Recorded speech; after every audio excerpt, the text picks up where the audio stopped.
Assalamualaikum warahmatullahi wabarakatuh. Perkenalkan, saya Rahman Nugraha dengan rekan saya Nicholas Agustian. Di sini kami akan memaparkan materi dan di sini bagian saya itu operasi mikro dan kendali prosesor.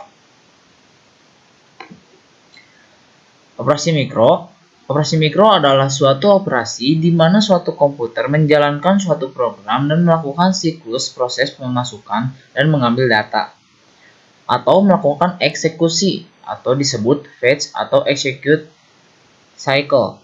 Operasi mikro merupakan operasi otonomik dari CPU atau yang disebut Central Processing Unit. Nah, cara kerja dari operasi mikro ini memfetch atau mengeksekusi suatu instruksi dari memori. 2. Memberi kode instruksi untuk menentukan operasi yang dilaksanakan. 3. Menentukan sumber dan tujuan data dalam perpindahan data. Dan 4. Mengeksekusi operasi yang dilakukan. Di sini ada contoh di mana operasi mikro beroperasi. Di sini ada memori, lalu decoder, lalu ke control unit. Dan garis kuning yang di sini itu instruction yang dimana untuk menghubungkan proses memori menuju ke decoder. Terus yang oranye, kotak-kotak oranye ini akan memproses dari decoder menuju ke control unit. Jadi bertahap, dari memori lalu ke decoder, lalu selanjutnya ke control unit. Dari operasi tersebut, mikro menjadi peran penting dalam memproseskan decoder menuju control unit. Lalu di sini ada kelebihan serta kekurangan dari operasi mikro. Yang pertama, kelebihannya renggangan mikroprogram relatif mudah diubah-ubah dan dibetulkan.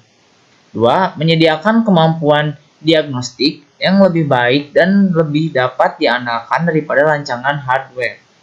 3. Utilisasi memori utama dalam komputer mikroprogrammer biasanya lebih baik karena perangkat lunak yang seharusnya menggunakan ruang memori utama justru ditempatkan pada memori kendali. Yang keempat, pengembangan RAM lebih lanjut dalam kaitannya dengan harga dan waktu akses.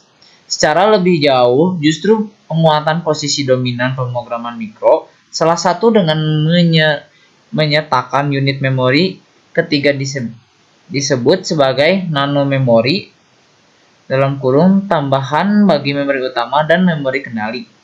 Dalam mengajarkan hal ini, mungkin terjadi pertukaran trade-off yang menarik antara pemrograman mikro horizontal dan vertikal. Kekurangan dari operasi mikro, yang pertama, karena waktu akses memori kendali RAM menentukan kecepatan operasi kontrol unit atau CLU, maka kendali mikroprogrammer mungkin menghasilkan CLU yang lebih lambat dibandingkan dengan kendali hardware. Yang kedua, alasannya bahwa waktu yang diperlukan untuk menjalankan suatu instruksi mikro juga mencakup waktu akses ROM. Sedangkan suatu keterlambatan dalam CLU hardware hanya mungkin disebabkan oleh keterlambatan waktu penyebaran melalui perangkat keras yang relatif sangat kecil, atau hardware digunakan hanya jika sistem itu tidak terlalu kompleks dan hanya memerlukan beberapa operasi kendali. Di sini ada tentang kendali prosesor atau hardware. Prosesor sering disebut sebagai otak sentral dari komputer. Artinya, unit prosesor utama dari perintah-perintah program yang harus dijalankan oleh komputer yang mengontrol keseluruhan jalannya sebuah sistem komputer dan digunakan sebagai pusat atau otak dari komputer yang berfungsi untuk melakukan perhitungan dan menjalankan tugasnya. Di sini cara kerja dari CPU. Yang pertama itu menerima masukan dari input dan diletakkan di RAM. 2. Apabila berbentuk instruksi ditampung oleh control unit di program storage. Apabila berbentuk data ditampung di working storage. Ketiga, jika register siap untuk menerima eksekusi, maka CPU akan mengambil instruksi dari program storage untuk ditampung ke instruksi register. Alamat memori yang berisikan instruksi tersebut ditampung di program center. Sedangkan data diambil oleh control unit dari working storage untuk ditampung di general purpose register atau dalam hal ini operand register. Lalu yang keempat, jika berdasarkan instruksi pengerjaan yang dilakukan adalah aritmatika dan logika, maka ALU akan mengambil alih operasi untuk mengerjakan berdasarkan instruksi yang ditetapkan dan hasilnya ditampung di akumulator. Apabila hasil pengelolaan telah selesai, maka control unit akan mengambil hasil pengelolaan di akumulator untuk ditampung kembali ke working storage. Jika pengerjaan keseluruhan telah selesai, maka control unit akan menjemput hasil pengelolaan dari working storage untuk ditampung ke output storage. Lalu, selanjutnya dari output storage, hasil pengelolaan akan ditampilkan ke output device. Nah, ini salah satu contoh proses di mana CPU di sini yang warna abu-abu ini CPU. Nah, CPU ini di dalamnya itu ada ALU, register dan control unit. Yang dimana control unit ini akan memproses keluar seperti ini, garis seperti ini ke control bus, address bus dan data bus. Control unit biasanya memproses melalui control bus. Lalu ALU akan memproses ke data bus. Selanjutnya register juga mampu ke address bus. Nah, di sini ini sistem bus yang mampu mengumpulkan CPU ke yang lainnya di dalam komponen-komponen komputer. Fungsi CPU untuk di sini ada fungsi CPU untuk mengenerasi sinyal kontrol. Yang kedua, digunakan pada komputer berkinerja tinggi atau superkomputer dan RISC sederhana dan instruksi akses memori. Yang ketiga, control unit konvensional, suatu rangkaian mikroinstruksi. Yang keempat, perbedaannya dengan control unit microprogrammed terletak pada gerbang logikanya, mengenerasi semua microorder sehingga eksekusinya lebih cepat. Assalamualaikum warahmatullahi wabarakatuh. Di sini saya akan melanjutkan materi yang telah disajikan oleh Ramon Ibrahim, yaitu mengenai kendali mikroprogram. Istilah mikroprogram pertama kali muncul pada tahun 1950 dan diperkenalkan oleh M.P. Wilkes. Pada hardware diperlukan perancangan ulang perangkat keras jika serangkaian instruksinya dikembangkan. Sebaliknya, pada mikroprogram, serangkaian instruksi mikroprogram disimpan dalam ROM sehingga sebuah instruksi dapat diubah dengan mengubah program mikro yang bersesuaian dengan instruksi tersebut.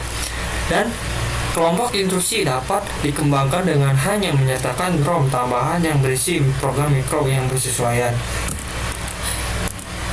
Kendali mikroprogram menawarkan suatu pendekatan yang lebih terstruktur untuk perancang unit kendali logika atau disebut CLU dibandingkan dengan kendali hardwired. Rancangan mikroprogram relatif mudah diubah-ubah dan dibenturkan, menawarkan kemampuan karena waktu akses memori kendali ROM menentukan kecepatan operasi CLU, maka kendali programmer mungkin menghasilkan CLU yang lebih lambat dibandingkan dengan kendali hardware. Selanjutnya, terdapat komponen-komponen pokok kontrol unit mikroprogram.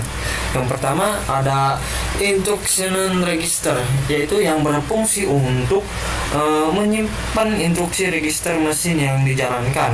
Lalu yang B, control store berisi mikroprogram.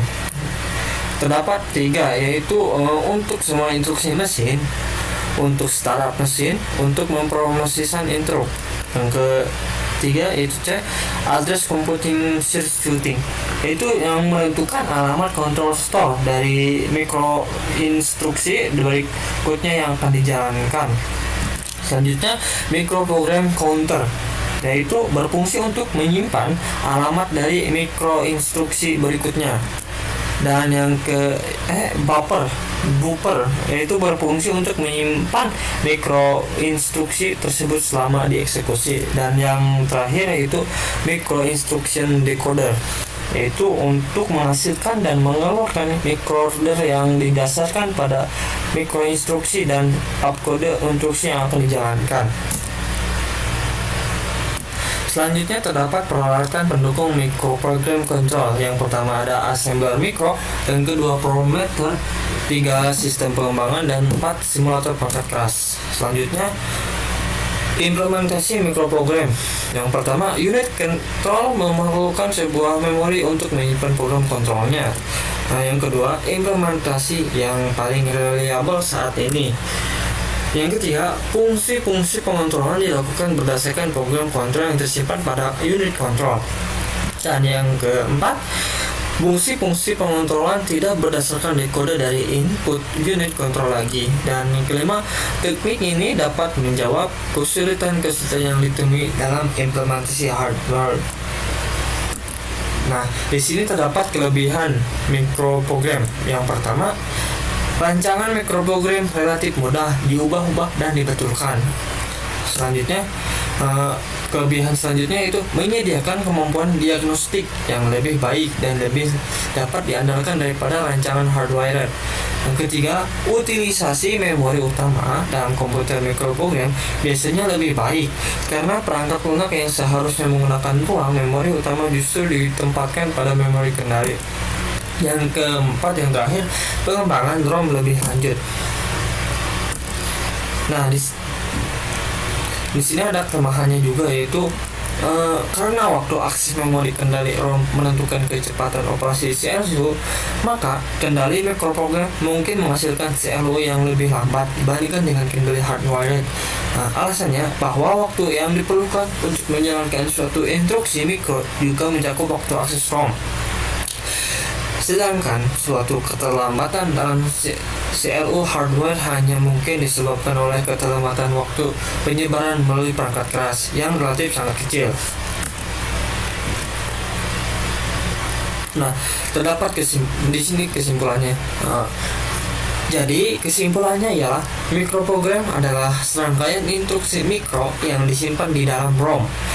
Mikroprogram adalah suatu kontrol unit dapat dikatakan mikroprogrammable apabila memori kontrolnya dapat dimodifikasi oleh pemakai untuk menghasilkan instruksi makro yang dibentuk sesuai keinginan pemakai. Nah, mungkin itu saja yang saya sajikan. Kurang lebih mohon maaf bila ada kekurangan atau kesalahan. Bila itu, Assalamualaikum warahmatullahi wabarakatuh.